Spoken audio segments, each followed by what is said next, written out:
Hey, everybody. Welcome. Happy July. Happy end of July. I'm going to give a few seconds here to let people jump on that we're in the waiting room. Thank you for your patience. Hope everybody's having a good Wednesday. It's beautiful here in Atlanta. A little warm, a little sweaty, but we're good. All right. All right, we're going to roll because I know DJ has a big presentation. Welcome, everybody. My name is Christy Weeks, and I am the Brand and Digital Media Manager for Harmony Foundation. And welcome to the 2022 Harmony Webinar Series. Today, we have DJ Bishop with DJB Therapy in Louisville, Colorado, presenting Working with Men and SUDs, Building a Bridge from the Man Rules to the Principles of Recovery Through Clinical Interventions. So a few things, I'm not going to run through all of it. Most of you are returners. Harmony is located in the Rocky Mountain National Park at the base of it in Estes Park, Colorado. We do have a 43-acre campus up there, and we offer a comprehensive treatment for adults and their family members. So we do believe that long-term recovery from alcohol and other drugs is absolutely possible. We have over 50 years of treating addiction, and we have fostered a generation of long-term recovery who supports our clients and their families, absolutely their families as well, for a lifetime. Our staff at all levels work together to create a community of recovery support. We have a very strong alumni program and believe that we should be supporting our clients even after they leave us because we're just the first step. We are a 70-bed residential treatment program with a medical detox, and we now have a wonderful IOP program.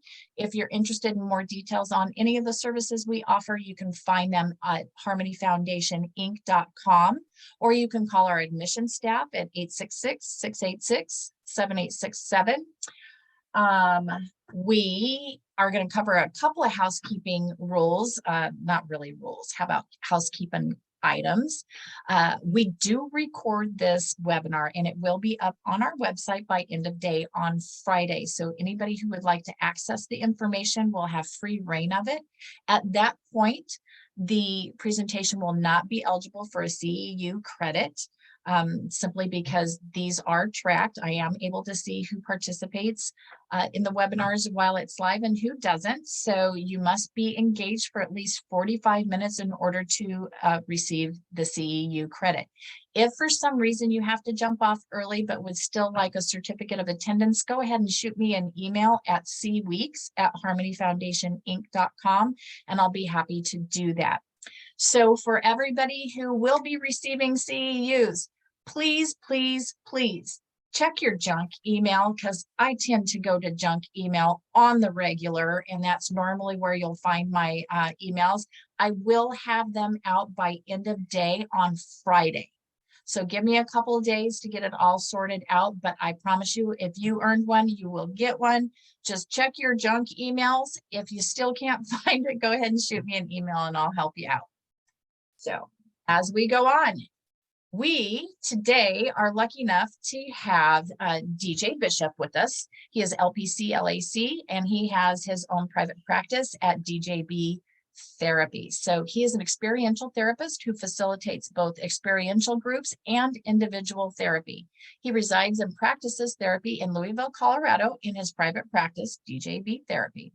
He was born and raised in the panhandle of Florida before moving to Los Angeles, where he earned graduate degrees in history and psychology. During his professional journey, he has had the privilege of being a primary clinician at Jaywalker Lodge, and Jaywalker is a renowned drug and alcohol treatment center for men in Carbondale, Colorado. DJ spent his time there helping men walk through trauma so that they could better integrate into 12-step recovery communities. After Jaywalker, DJ started his private practice in Louisville and serves as a group leader at On-Site workshops in Cumberland Furnace, Tennessee. On-Site is one of the preeminent trauma treatment centers in the U.S., and he leads individual and group experiential intensives to help clients move through their trauma, grief, anxiety, and relationship challenges. We are a longtime friend of Jaywalker as well as on-site, so it is a privilege to have DJ here with us today. So if you would like to know any more about him, please head over to his website. There's his the link to it, djbtherapy.com, and we will provide all this contact information at the end of the presentation as well. DJ, welcome. I'm going to turn everything over to you after I hit all the buttons. And it is your show. We will be answering questions at the end. Feel free to write them in the chat box, but just know that DJ will be addressing all questions at the end of the presentation. All right, let's see. Thank you. Hang on. There it is. You are welcome. Can everybody hear? I have not seen one person in the chat this time. Let me know you're all there.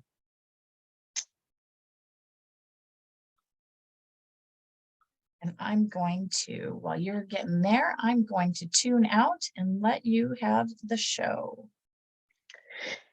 Awesome. Thank you for the introduction. And so, yes, what I'm going to be talking about today is working with men who suffer from substance use disorder, aka SUDs, and creating a clinical bridge from the man rules, or these rules of masculinity that men are socialized with, towards the principles of recovery. And what sort of like clinical exercises can help create a path for an individual coming into recovery to grab hold of their new recovery. And so I'm a very clinical oriented, tangible kind of person. I love theory, but I love it more when I can attach it to specific exercises and actions to help a person grow. And so that's what I'm going to be talking about today. So what are the man rules? So the man rules are these rules of masculinity that men are socialized with starting at a very young age. And so what I've put together here is a word cloud of man rules. And so my colleagues and I created this word cloud, and the words that are larger than others are the ones that are more popular, that are more common. And so these man rules, like the most common one, typically when I introduce this to an individual or a group, is like no crying, no emotion. And then all the other ones that kind of like come up and are created through that, such as like not asking for help, having all the answers. One of my favorites, the rugged individualist, is super popular. Big everything, size matters, etc. Like these are sort of the concepts and socializations and practices that men are brought up in and enter treatment in. Addiction is such a reactive state of being. Like the prefrontal cortex just gets sedated, and so men are just acting impulsively, and so they typically act with what they've been socialized at a young age, which is a lot of the stuff. And so the man rules is what these men entering into treatment or entering into individual recovery or walking into the rooms of 12-step or the rooms of group therapy or mindfulness-based or faith-based. They're walking in with this stuff.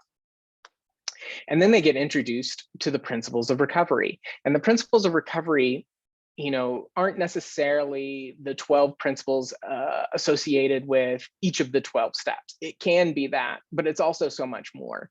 The principles of recovery can be found in the rooms of 12-step. They can be found in faith-based groups. They can be found in mindfulness groups. They can be found in group therapy, individual therapy. You can come across them in a Brene Brown book.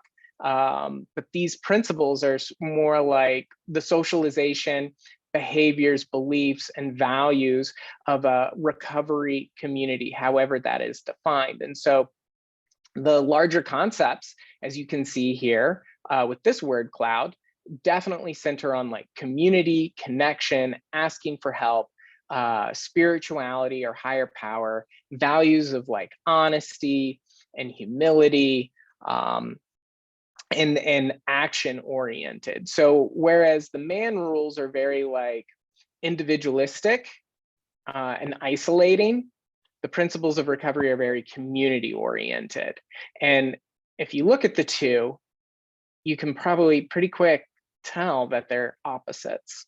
So when a person is entering into the rooms or entering into group therapy or entering into any sort of recovery environment, not only are they absent their primary coping skill of substance consumption, but they're also entering into a world where everything is inverted, everything is upside down. They're literally walking into the upside down because the way that they've been doing things is the way they can no longer do things. And, you know, I'm not arguing that the man rules causes addiction, but I am arguing that the man rules play really well with addiction. And so in order to provide greater traction for recovery, then it's like we have to deprogram these man rules and implement new behaviors and orientations and values in order to segue and integrate into any recovery community they so desire to enter into. And so these are the principles of recovery. Both I did online with word clouds. This could be a group exercise or an individual exercise unto itself with a whiteboard and a marker. On one side of the board, brainstorm about the man rules and how they've impacted the individual. And then on the left side of the board, brainstorm about principles of recovery and how these could impact the individual. And just notice and reflect, like, what do they notice in their body as they brainstorm about these two opposite concepts? So strengths that facilitate recovery. So the principles of recovery are built upon 3 different categories of strengths. So the first one that I like to talk about is the intrapersonal, so internal to me. And usually the way I show this is how I show it right now, is that I put my hand on my heart and implement this little self-hug. Because that's intrapersonal. So this is going to be comprised of like honesty, humility, all these internal values, perseverance, dedication, you know, the things that are internal to us is intrapersonal. So that's its own category of strengths. And then a second category of strengths is interpersonal.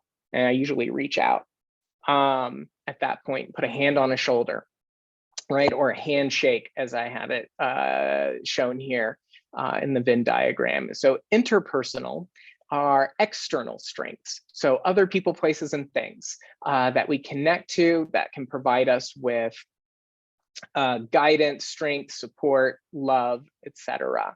So mentor, teacher, family member, partner, sponsor, therapist, right? Best friends, pets. These are the typical interpersonal strengths and resources that we can get. And then the third category of strengths is transpersonal. And I got the raised hands. You know, I'm definitely from the South in the Bible Belt. And, you know, I saw a lot of what I refer to as praise hands, and that always put a smile on my face. And then I, you know, attend a CA meeting, a Cocaine Anonymous meeting. You see a lot of them there too. So that's what I like to show as a representation of the transpersonal strength, which is beyond human. It's beyond me. And so transpersonal strengths can be found in a lot of places. Sometimes they're found in religion, and sometimes they're found in nature. It could be a concept. It can be a lot of things. But the thing that when reduced to its lowest common denominator, a transpersonal strength is a strength that is beyond human. And so these are the strengths that the principles of recovery are built on, that kind of go against what the man rules are. And then the sun in the middle of the Venn diagram is that when an individual is experiencing and cultivating and exercising all 3 types of strengths, then they have life in the middle, or warmth. And I like to represent that by the sun, because warmth is a really big resource for me. So that's sort of like conceptually like where these principles of recovery are built upon and what we're going to help our clients build through the clinical exercises to follow. So from the man rules to the principles of recovery. And so when entering into recovery, just about any male is going to be starting to greater or lesser degree on the territory of the man rules on the left. And then those most common questions that get brought up in early recovery generally start with like, who am I? I have no idea who I am. I'm so estranged from myself and my values and, the life that I've been living. Like I sincerely and authentically don't really know who I am, which is intrapersonal. And then it usually transitions once they start to get a little bit of an idea of themselves into relationships. Like, who am I connected with? Who's in my world? Who are my friends? Who are not my friends? Who are my allies? And who are liabilities to me and my safety? Which then typically transitions into sexuality. Like sober sex, oh my gosh, what is that? How much of it should I be having? When can I have it? Who should I be having it with? All the questions around that start to usually generate as they, particularly if it's an opiate addict, as they come off the opiates and the sex drive kicks back in. And so relationships and sexuality are interpersonal. And then spiritual. So spirituality is usually an issue that rolls up and not always favorably. So with spirituality, I like to reduce it down to its lowest common denominator. So to create a bite-sized piece for the individual, which is like, how do I ask for help? That's a common behavior in a spiritual life, is asking for help. And then offering help. How do I get out of self? How can I be of service, right? And so that's transpersonal. And so these are the sort of pillars that we're building this bridge to move from the man rules over to the principles of recovery, and hopefully create some traction for long-term recovery. And so starting with that first question of like, who am I? And so the world of the addict is so externally based. There's this internal void, this internal discomfort, don't know what to do with. So I'm going to medicate the crap out of it. And I'm going to consume substances and people and money and you name it. I'm just going to throw it into this internal discomfort, trying to create a level of comfort in my own skin from these external things. And so this creates an estrangement from who am I? Because in the process, the values that are inherent to us get cast to one side. These are liabilities. These are going to prevent this addiction hustle. And so early in recovery, a very common question is like, who am I? Like, I don't even know who I am. I've done things that I can't even fathom. And so an introduction to values is the stepping stone to create to shift from an external focus to an internal focus and start to cultivate these intrapersonal strengths. And so through values exercises, then that scope starts to shift. They start to remember like, oh, this is who I am and this is who I want to be. And these are ways that I can get reacquainted with myself. And so the first exercise that I like to do with this is a journaling exercise. So exercise one is a journaling exercise, and you can do this in individual therapy. You could do this in a group environment. All of these exercises can be shifted from individual to group. And so with exercise number one, then they would meditate for just a moment to conjure up a strong connection that they had in their life pre-addiction. And it doesn't have to be right before they started using. It could be at any point in time before they started using. And so what they would journal then is that they would remember this connection, and it could be to a person, it could be to a pet, the person could be alive or dead, doesn't matter. But the strong connection that they had could also be an imaginary friend or an ideal friend that they had pre-addiction. And then they're going to assume the role of this individual and then introduce, they're going to journal about who they were pre-addiction. So what was their personality like? What characteristics did they have? What hobbies were they interested in? What were their interests and goals and desires and ambitions pre-addiction, right?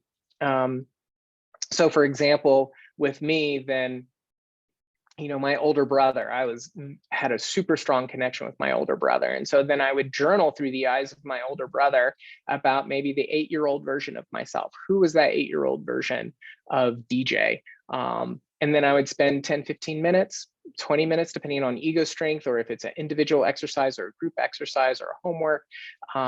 and just journal about that to start warming up to the process of like, who am I pre-addiction? And then exercise number 2 is could also be individual or group. It's identifying 3 or 4 peak moments. And so in this exercise, the individual would draw a vertical line in the middle of the paper and a horizontal line in the middle of the paper of an 8.5 by 11 sheet of paper, essentially creating 4 window panes on this piece of paper. And then they could break up the time periods of their life depending on how old they are, based on 5-year increments or 10-year increments. You know, if I'm doing a group with younger folks, like at a residential drug treatment center, typical average age is about 25-ish, then I may break it up into quadrants of like, what's a peak moment in your life from elementary school, and what's one from middle school, and what's one from high school, and what is a peak moment from your post-high school or college years, right? If it's an older demographic, then I would probably do 10-year increments just to help them categorize it. And so then they would draw an image that represents this peak moment in their life.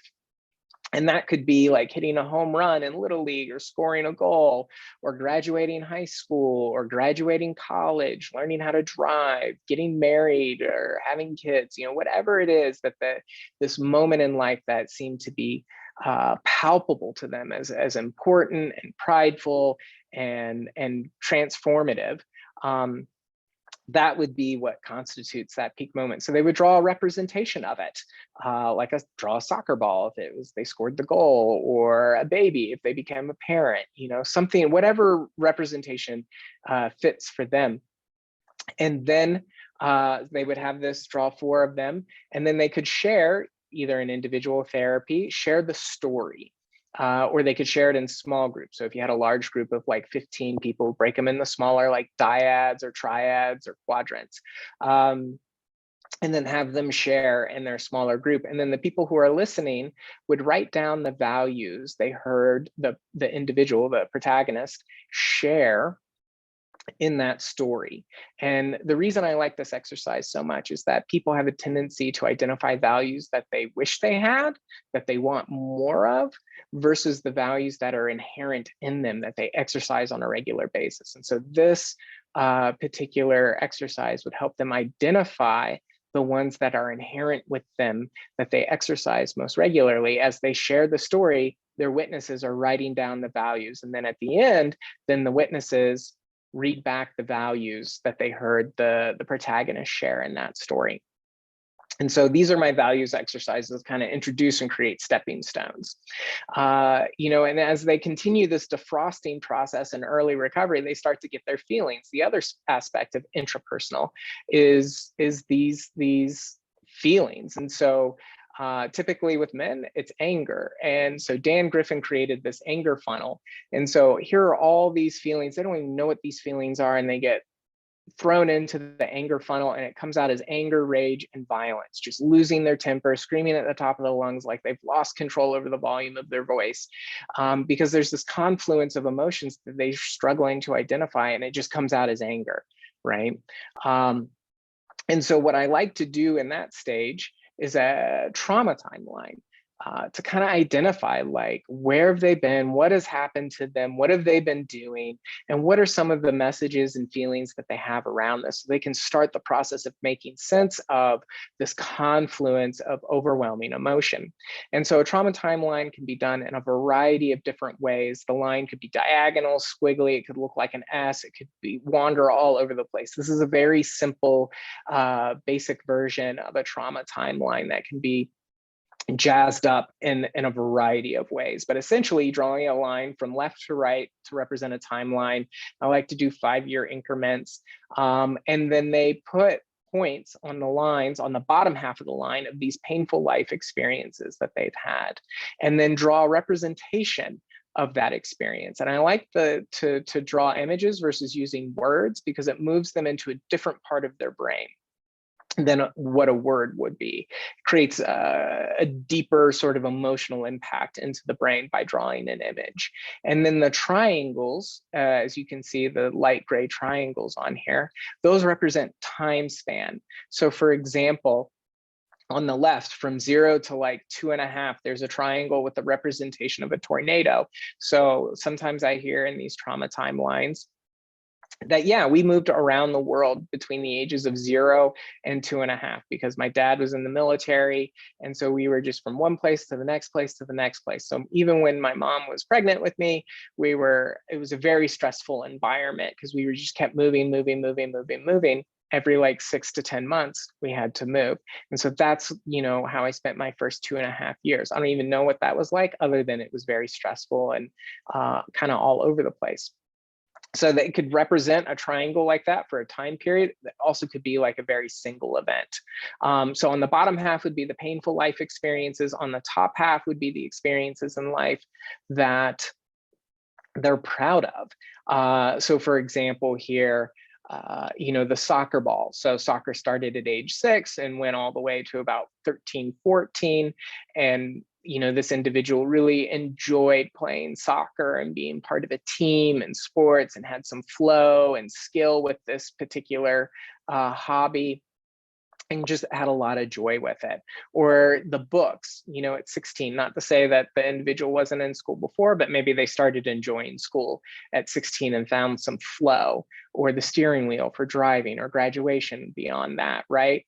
And so the way I like to structure the exercise is largely predicated on like their ego strength. So if it's someone within, their first month, 6 weeks of recovery, it's low ego strength. So I'm going to put some very time-oriented parameters on this particular exercise. So just for the bottom half, I would say no more than 15 minutes. And then for the top half, I would say no more than 15 minutes. And then to share it, I would say no more than 20 minutes. And there you have one individual session. To allow them to kind of move through. And then the last like 5-10 minutes, you could do grounding, guided visualization, something like that. And so this exercise can serve as a jumping off point for EMDR therapy. Here you have your history taking. It could also serve for brain spotting. And the last thing I want to say about the trauma timeline is, like, as they share their story, then the therapist writes down the negative shame-based messages when they're sharing the painful life experiences. And then as they share the positive life experiences on the top, they write down the affirmative, the affirming messages, the messages that create a sense of pride and connection about themselves. And so then you have pictures, images, history, and messages that can be used both for trauma therapy and for resourcing. And so on this next slide, I just have the kind of instructions written there. It's really, really important as they share their story to write down the messages, because that creates an opportunity for doubling, that they get to hear their experience shared by someone else. And a double is just a guess, right? Like, this is what I heard inherent in your story. You provide it to the client. The client then has the ability to edit that message and make it more true for them, and then put it on the timeline where they think it matches. And it just creates this lovely picture for more in-depth trauma work. So usually by the time we get done with the trauma timeline, they have some insight about themselves. And it's like, then they start to look, well, who am I connected with? Who is in my world? Who is helping me and who is hurting me? And what kind of relationships do I have?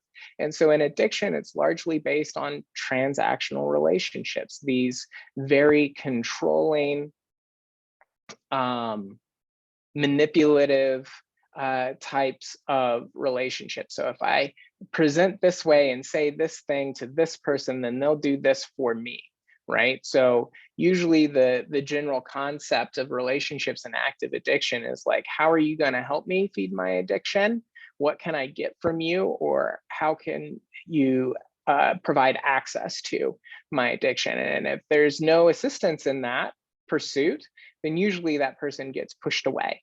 And so that's the basis of like transactional relationships. It also opens the door to this like chameleon concept, that if they knew me for who I really was, they wouldn't accept me. So I need to perform in particular ways so that I can get the things I need from these people in order to continue perpetuating my addiction. And so that creates this deep sense of isolation. Like they're not truly connected to anybody. They're not truly seen by anybody. And so this allows for isolation even in a crowd. And so transactional relationships are usually based on, you can usually know there's a transactional relationship when there's like stagnation and fatigue and disempowerment, confusion and worthlessness, and of course, isolation. And that's not to say that all transactional relationships are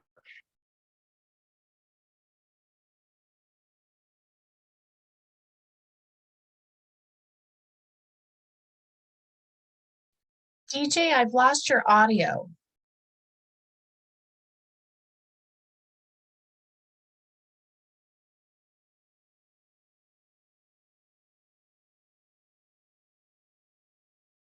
DJ, we've lost your audio.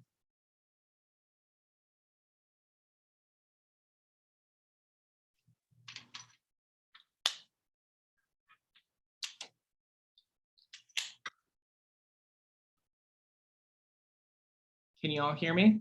We can hear you now. Okay, where did you lose? Sorry about that.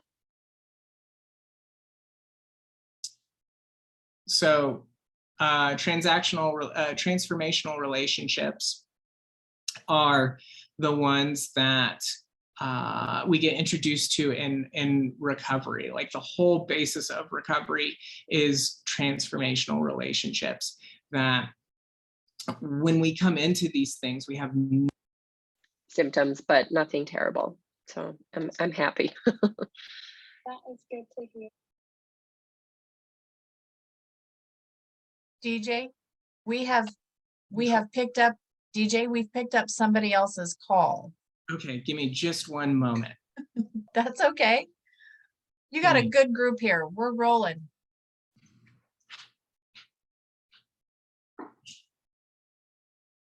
Hey, everybody. So I'm going to address this while I'm a face filler or a space filler here. Okay, sorry about that. That's okay. I said Louisville wrong. It's Louisville, Colorado. I went with the Southern version. Sorry about that. Totally go with the Southern version. I revert to Southern. I'm in Atlanta. Sorry about that. The Bluetooth is picking up on things. So transformational relationships is you just show up and you connect because you want to connect, and it facilitates growth and energy and empowerment, knowledge and self-worth. And so the exercise that I like to do around that is the social atom. And so the social atom goes back to the 1930s. It was created by a guy named J.L. Marino. And so J.L. Marino is the gentleman who created group therapy. So we have group therapy today because of J.L. Marino. Of course, Yalom and his Bible is what's made it famous, but J.L. is the dude that started it. And he's a contemporary of Jung and Freud. And so within his concept of group therapy, there was the warm-up phase, the action phase, and then the group psychotherapy phase. And so the warm-up phase is sociometry. And sociometry is the study of people.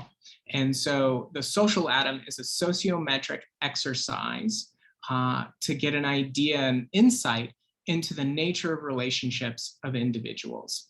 And so this can be written, yet again, can be done in individual or in group therapy. And it's a very creative process. And it doesn't have to look like the image that I have here. This is just a very basic version of it. If you'd like to get more information on how to use a social atom, then there's a whole chapter in Tion Dayton's book, The Living Stage. And Tion Dayton is a psychodramatist and a fellow over at the Meadows and so many things. And The Living Stage is an amazing book. It's a thick book, but it's an amazing book. And she has probably like 40 pages just on the social atom.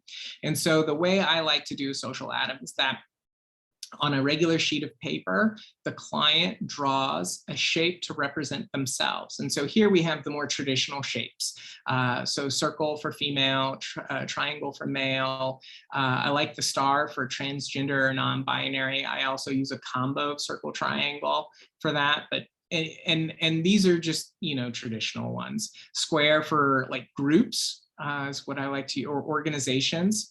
And then the dotted line represents those who are deceased. So they draw themselves on a piece of paper. They can make themselves as big or as little as they feel fitting, and they can put themselves anywhere on the piece of paper. And then they would identify their relationships, their primary relationships on this map.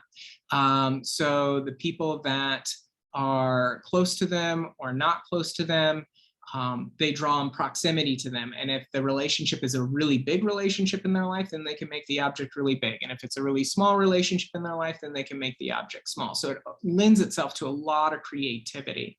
And then once they have all the people, including like pets, deceased, groups, family of choice, friends, etc., all listed there on their page, then they can draw lines of connection. So in this example, the solid line means that they're connected, the dotted line means it's a lost relationship, and the curvy line means it's a conflictual or a strained relationship. Another way to do this would be to color code it. So they could put color the objects, the relationships that they're good with in green, the strained relationships in yellow, and then the sort of disconnected or excommunicated relationships in red. And all of a sudden now, as a clinician, I have a clear idea of what relationships they have in their life, what relationships are important to them, and what relationships they might want to work on or might be helpful for them to work on. And if their piece of paper is bare, well, that's also insightful of how isolated and estranged they are. And so what kind of relationships would they like in their life? And so in individual therapy, this could take maybe anywhere from 5 to 15 minutes, depending on the creativity process. It can also be done in group, where everybody in the group, you provide the instructions and they all draw their own little social atom. And then you can have them share in dyads or triads, or, you know, groups of 4, but I wouldn't have them share in the larger group as a whole until they've shared in smaller groups for a little while to kind of like warm up to the process. And then if you were going to have them share in the group as a whole, then it would just be on a voluntary basis, is what I would suggest. Who feels open to sharing like an insight they had about doing their social atom versus like running through the nitty and the gritty of their social atom in the large group. So this can also be used to help with treatment planning. So yeah, once we've looked at the relationship map, then it's like, these are the people in my world, these are the people who are coming with me, these are the people who I'm leaving behind. And then it kind of lends itself into a segue towards like, well, who are the people that you're hooking up with? And what does that look like? And so sexuality is another big topic, yet again, in the journey of like defrosting and landing and coming back to earth from years of, you know, active drug use. Then it's like, well, what is sober sex? How do I have sober sex? How much sober sex should I be having? What is my sexuality? Like, how do I identify even? And like, what is it all built on? Well, it's all built on intimacy. And intimacy, I mean, it can be its own doctorate degree, right? So I like to reduce it down to its lowest common denominator, yet again, just to provide a bite-sized piece. And I know this is a very oversimplified version of what intimacy is, intentionally, just to create a bite-sized piece, to get the wheels turning and running as to like what it could be for them. And so intimacy, I found, reduced to its lowest common denominator, is comprised of the emotional and the physical. And so there's an emotional intercourse that happens before the physical intercourse within the genre of having a healthy intimacy. And that means that I need to be able to identify my own feelings, share those feelings with another person, honor those person's feelings, and then reflect it back, right? That there needs to be this reciprocal relationship of feeling and emotions and internal experience. And then, you know, safety predicated upon, you know, not intentionally hurting another person. It's impossible to be in a relationship without hurting another person, but to intentionally hurt is something that's typical of addiction, right? Within this transactional relationships, usually a lot of people get hurt with knowledge ahead of time, like this is going to be painful for them. So in recovery, it's like, how do we do the opposite? Well, the opposite is not to intentionally hurt someone. It's to intentionally honor them as best you can and know that mistakes are going to happen along the way, and to be able to have dialogue around those. And then the second half of that is the physical aspect of intimacy, that there is physical and sexual contact. And what does that look like? What is, healthy connecting sex? Like, I don't know how much sex is too much sex, or any of that. Like, all of that lends itself to judgment. But what I can tell listening to a person's story is like, what's harmful sex and what's connecting sex, right? Or healthy sex, helpful sex. Like those I can tell the difference between pretty quick. And so safety, trust, honesty, caring, it all involves communication in order to have more healthy sex versus harmful sex. And so I just kind of introduced this to the people, the clients, in order to help identify what maybe isn't helpful. So like what intimacy isn't. And so intimacy isn't mechanical sex or numbing. That's the typical in addiction, right? A life of numbing is going to create numbing sex. And so that is when everything is focused on the external, artificial stimulation. It's all about, how this object, it's not even a person. It's like, how can this object fill this internal void? And there's an absence of feeling and an absence of connection, and usually some harmful behavior to go along with it. And so that's kind of like the physical aspect. The emotional aspect is that there's an absence of feelings, whether it be chemically medicating feelings through substance consumption, behaviorally medicating feelings through process addiction, or just being completely separated from your feelings from massive trauma and being in a fight, flight, freeze response. Yet again, I know this is very simplified, but what I'm trying to present is a bite-sized piece for someone in early recovery, that, the numbing sexuality, numbing intimacy isn't actually intimacy, and there could be a fair amount of that in their history. And so the exercise that I like to do to help them start to make sense of it is starting with a vision. Like, what would you like for your intimacy? And so I love vision boards. Collages would be a synonym for this. Pictures. I'm very picture oriented because it yet again moves them out of the prefrontal cortex and into more of the emotional parts of their brain and heart. And a picture's worth 1,000 words. So I encourage them to use a variety of magazines. I like to stack the deck with some therapy magazines. I don't know how many of y'all have a Psychology Today profile, Psychology Today profile, and get like the monthly magazine or whatever for free. They have great pictures and word phrases in there. Of course, the client can use any magazine they like, but I always like to slip a couple of those in there because they have such great emotional pictures of both like harmful and helpful things. And so I usually do that as a homework assignment, or it can be a group project, right, for a 2-hour group or so.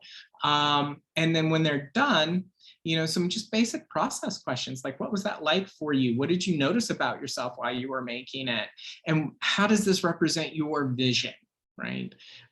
To give them the process of like, this is what I want, whatever that might be, this is what I want it to look like. And then that's usually a pretty good segue into the next exercise, which is a timeline. And so this sexual timeline, I like to do on graph paper. So it starts with a horizontal line on the left-hand side, as you can see here, starting with a +10 down to 0, down to a -10. And this comes from Dan Griffith's workbook, Helping Men Recover. And then the horizontal line starts at the 0 point, representing their life, usually in 5-year increments. And so then they can plot on this graph pleasurable, pleasant sexual experiences and painful sexual experiences. So the pleasant and pleasurable ones would go up towards the +10. So the more pleasurable and pleasant, the higher the rating. The more painful, the lower the rating. And then they just draw a line connecting it. And so they can do that in one particular color, and then they can overlay, this is optional, they can overlay their using history on the same timeline in a different color, and plot the pleasant, pleasurable experiences of their addiction and then the negative, painful ones. And all of a sudden, this creates some context of the correlation between their substance consumption and their sexual behavior. The points that were really amazing and fun for them, because addiction isn't all painful. Like, it usually starts off as a lot of fun and then becomes really painful and trapped and confining and so forth. And so it gives them insight into that progression and what they enjoyed about it and how that can be replicated in sobriety absent substances. And so then they can create this timeline. I would not do this one in group. This is definitely an individual therapy assignment. And can then be correlated back to the trauma timeline. So right now we have a bunch of data that we can do trauma therapy with to help the individual identify what it is that they want more of in their life and what it is they want less of in their life, and how it's impacting their ability to grow and change. So since we've talked about sex, let's talk about God. You can start to hear my Southern roots come out now. Spirituality. So if you can imagine a 20-year-old version of me, here he is down south with the parted hair and the red shirt, and people are talking about God, and I'm going, I'm not religious. So religion doesn't necessarily equal spirituality. That spirituality can lead to religion, religion can lead to spirituality, but they are not mutually exclusive. They're very different. And so spirituality, like, how do I find spirituality? And there's typically a lot of aversion to it. So yet again, I'm reducing it down to its lowest common denominator to present bite-sized pieces for the people who are trying to consume it for the first time. And so spirituality, I like to reduce down to stepping out of self. It's just like literally stepping out of the self-centered view and trying to see the world through a different set of eyes, and to open oneself, open one's heart, open one's mind to other possibilities, however one defines that. And so the places that I have found most common to discover spirituality are in intuitive understanding. And this is just getting quiet. This is meditation, this is communion, this is prayer, this can be a lot of things. But sitting still and getting quiet can be a really great place to just like start to open the door, whether it be faith-based or secular or anything that that client identifies, just sitting still and getting quiet and listening versus telling. And then apparent coincidences that affect us deeply. Carl Jung talks about this. He called it synchronicity, his concept of synchronicity. And I love that concept of synchronicity. That coincidences, synchronicity, serendipity, fate, whatever it is that you want to call it, but these coincidences that just go so far beyond the rational mind's explanation, and then it just shows up like, how did this happen? How did everything work out the way that it worked out to get me to where I am today? Can also be another avenue and doorway into getting out of self. I'm going to jump across to the far left, the interdependence of life.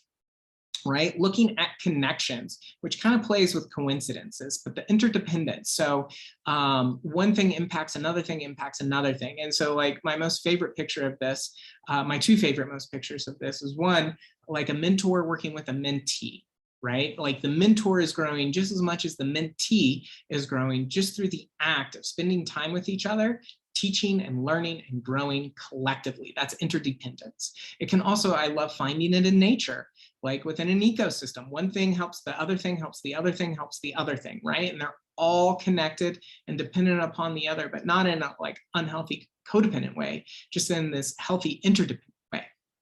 And so that can be another avenue to highlight connections and getting out of self. And then finally, the unconditional love of another, which also could be found in service work or in these very strong connections that the client may have in their life. And so an exercise that I like to do around this to introduce this concept of how do I get out of self and see the world through another person's eyes is this empty chair resource exercise. And so the setup for this is to meditate and think about an advocate so asking the client to think about an advocate in their life. So this person could be alive or transitioned. They could have been in their life for a moment, like a guardian angel that saved their life just for a second, or they could have been in their life for a very long time. It could be a pet. It could be an ideal friend, a friend that they wish they had.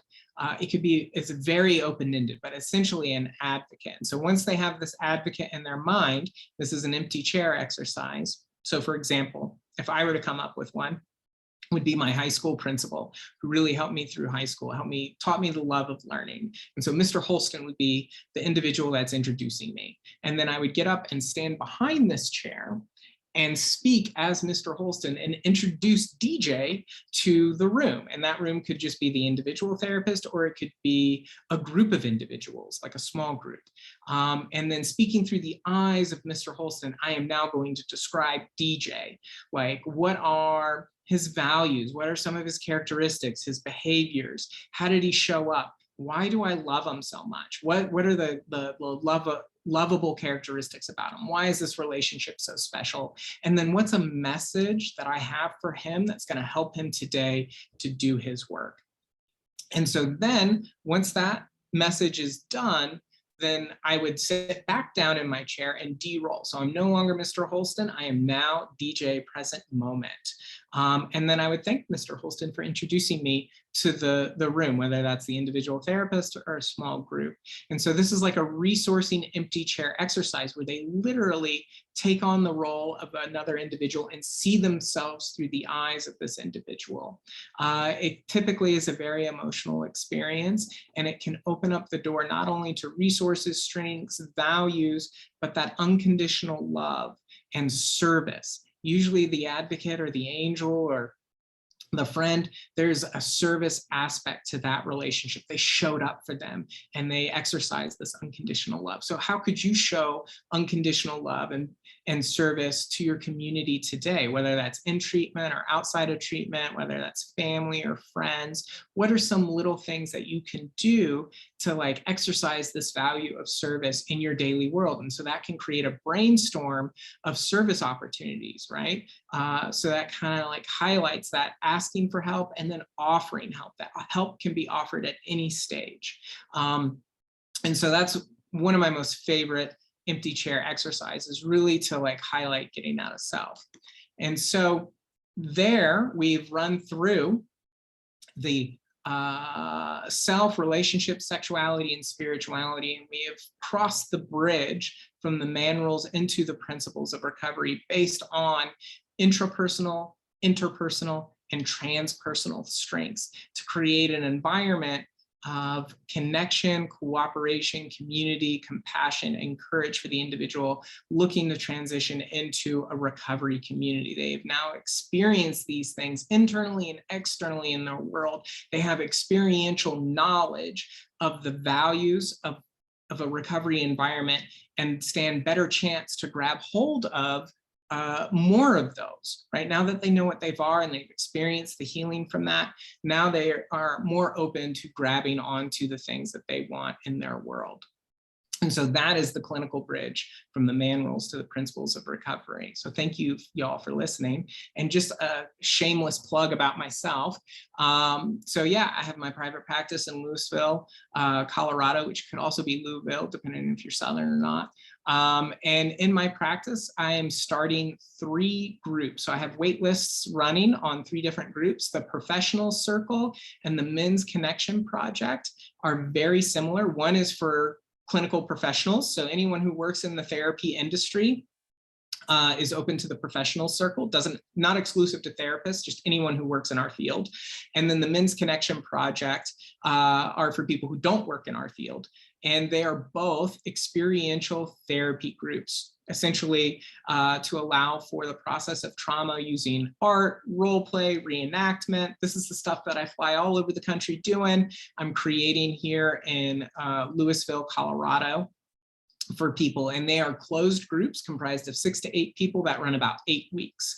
And then there is the Mindfulness League, which is going to be an online group comparative to the others, which are in person. So the Mindfulness League is an online group to teach skills of mindfulness paired with experiential therapeutic tools. So I also offer individual therapy, individual intensives that last multiple days using experiential therapy, and group intensives that last multiple days using experiential therapy.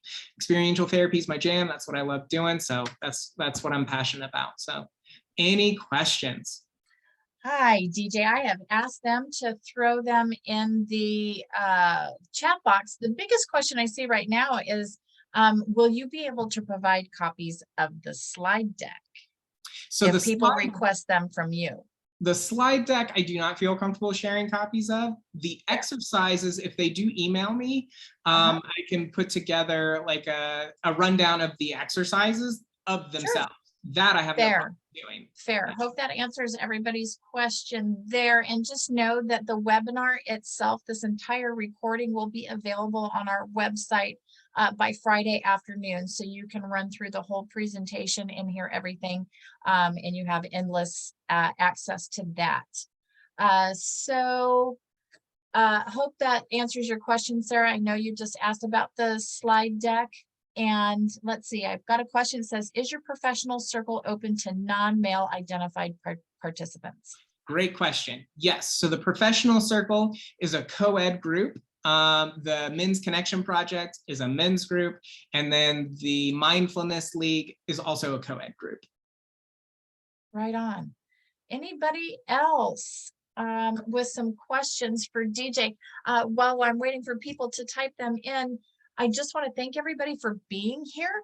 As always, I am blown away by the support that we get on this webinar. And please, please, please check your junk emails for your CEU certificates. They will be coming. I promise I will have them to you by end of day Friday, unless there is some huge technical issue that I have yet to encounter. So just know I'm working on them. If you have any questions for me, please let me know. Our next webinar will be August 31st. Please stay tuned for details. I do not have them at the moment for you because we had a little bit of a schedule change, but stay tuned. That email's coming out. DJ, that was an amazing presentation, and I am so grateful you took the time to spend an hour with us today.